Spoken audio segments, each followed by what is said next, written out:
1 का c 4x³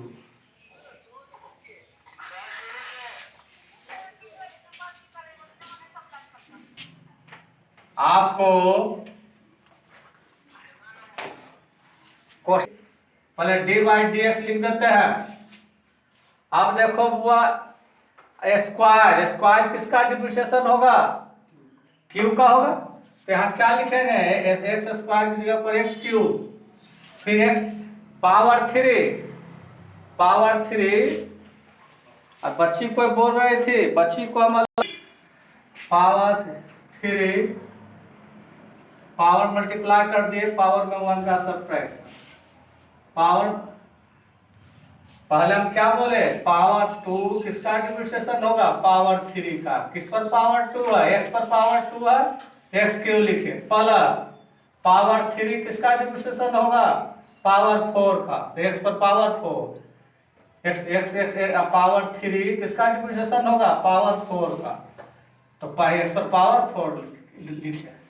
अब आपको इसका डिप्रिसिएशन कीजिए, पावर मल्टीप्लाई करें, पावर में 1 का सब्ट्रैक्शन 3x² प्लस इसका कीजिए, पावर मल्टीप्लाई करें, पावर में 1 का subtraction d x³ x to power 4 3x² plus 4x³ into dx integrate in both sides, integrate in both sides, दोनों पक्षों का समाकलन करने पर कीजिए। Integral and depreciation of x³ plus x to power. Left side integral का sign दिए तो राइट साइड भी दीजिए, 3x² plus 4x³ into dx। Integral और d कैंसिल हो जाएगा, इंटीग्रल और d राइट साइड लिख रहे हैं, integral of 3x² plus 4x³ into dx का इंटीग्रेशन क्या होगा? इंटीग्रल और d कैंसिल हो गया, तो हो गया x³ plus x to power 4 plus c क्या है? Where c is the integral constant.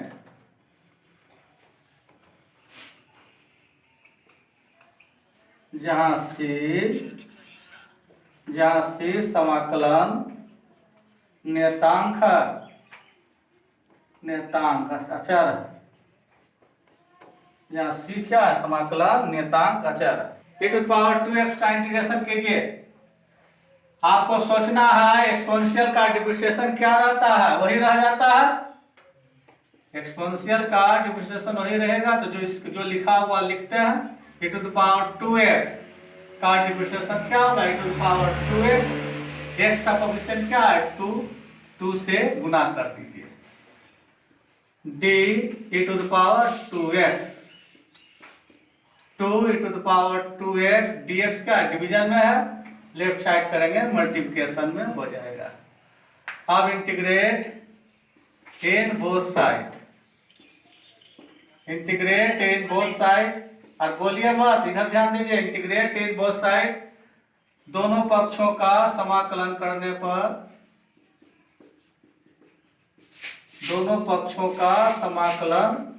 पर, integral of d e to the power 2x, integral of e to the power 2x into dx, integral of d cancel. आपको 2 left side कर देते हैं तो हो जाएगा 1/2 e to the power 2x। यहाँ हो गया integral of 2x into dx।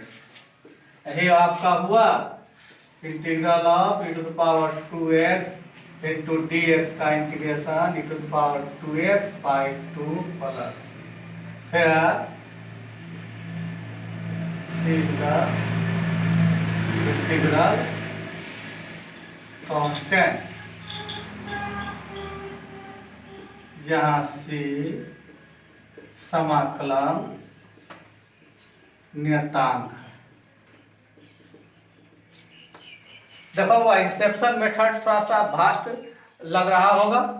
अब आपको आगे बतला रहे हैं सेकेंड से आपका है डायरेक्ट विधि, लिखा हुआ किताब के होगा डायरेक्ट मेथड, हाँ सीधी विधि हिंदी में लिखा हुआ होगा। उसमें डायरेक्ट में चुपचाप आपको इंटीग्रेशन किसका क्या होता है डायरेक्ट लिखना है, मतलब मेन वही है, डायरेक्ट विधि बनाने का मेन है। इंसेप्शन मेथड बस हिंदी बुक में दिया हुआ है इंसेप्शन मेथड, तो वो जो स्टार्टिंग में था आप इंग्लिश बुक में नहीं मिलेगा, कैसी ना इंग्लिश बुक में, समझे ना। तो अब आपको 2x² - 5x आप +7 क्वेश्चन लिखे ना, कौन रिकॉर्डिंग कर